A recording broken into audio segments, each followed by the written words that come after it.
Ag, ek wil jou sommer bemoedig vandag. Die liggaam van Christus is so 'n belangrike aspek en as dit nie belangrik was vir Jesus nie, sou dit nie daar wees nie. Maar hy het gekom om aan daai kruis te sterf vir sy bruid. En sy bruid is opgemaak uit my en jou en elke persoon om ons. En elkeen van ons het 'n plekjie in daai bruid en elkeen van ons het 'n sekere skill set en 'n verstaan en 'n revelation, maar niemand het dit alles nie. Ons het almal vir Jesus binne in ons, maar ons het mekaar nodig om die ervarings te hê, om Jesus te ervaar in ander mense. En die meeste van die tyd maak ons onsself toe. Die meeste van die tyd, dit is so 'n natuurlike mensding, om jouself toe te maak en jouself te beskerm. Dit is so maklik as jy seer het om mense uit te skuif. Dit is so maklik om net te sê, maar weet jy wat, ek sal dit op my eie doen. Ek het nie mense om my nodig nie. Of ek het nie tyd vir mense nie.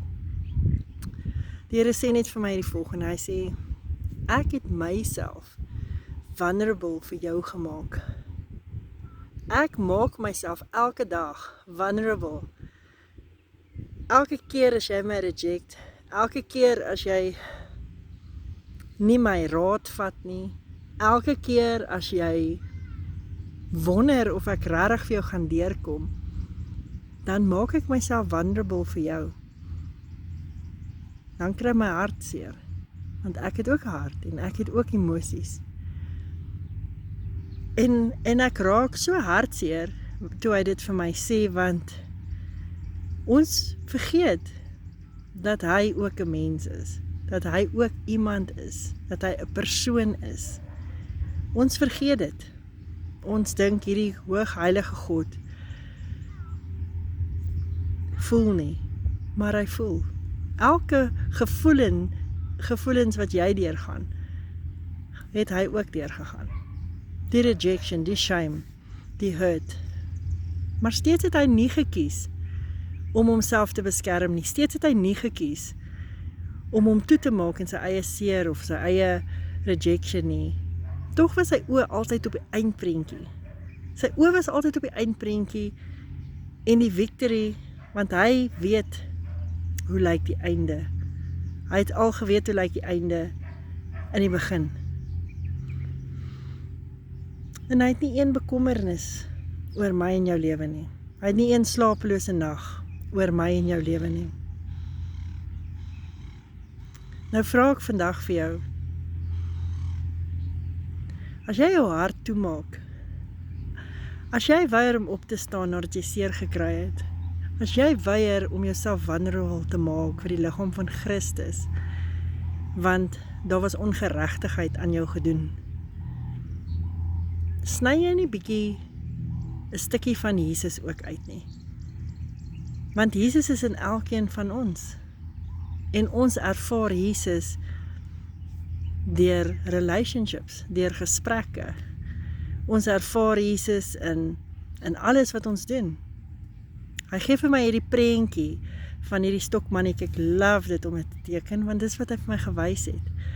Hierdie stokmannetjie en hoe hy 'n muur om homself bou. Dan maak ek 'n sirkeltjie om hierdie mannetjie, hierdie stokmannetjie, en dan wys hy hoe niks kan in of uit nie, as gevolg van daai muur. Die blessings kan nie in nie, en die liefde van jou kan nie uit nie. Maak nie saak hoe goed jy dit bedoel nie. Niks kan in of uit deur daai mure nie, want jy het mure om jou gesit. Maar dan wys hy vir my nog 'n prentjie van hierdie stokmannetjie, wat loop, en Jesus se arms is om hom gevou, en hulle loop deur die battlefield, en die pile kom van alle kante af. Ek hoop jy kan dit ook sien in jou gedagtes. Maar omdat Jesus se arm om hom is, kan die pile hom nie tref nie. En ek net weer onthou dat Jesus leef sy lewe deur my en jou.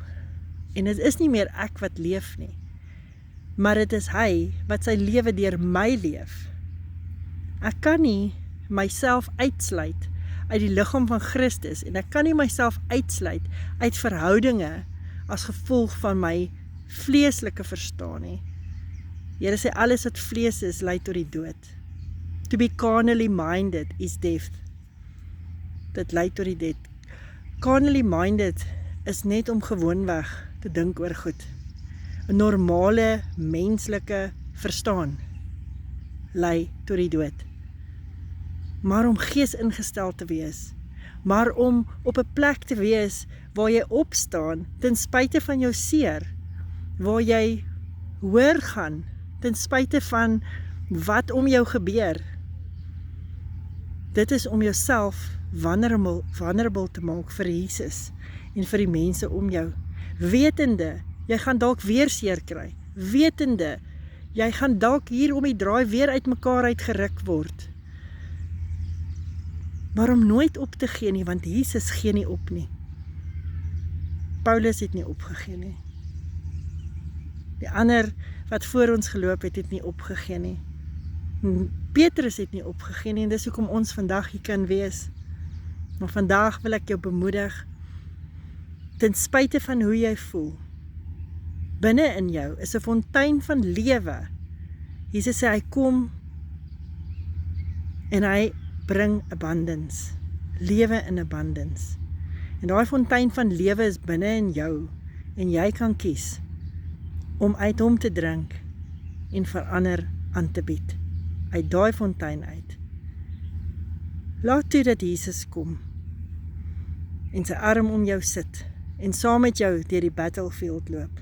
Moenie jouself exclude en weghaal uit die liggaam van Christus, want jy is bang om seer te kry nie.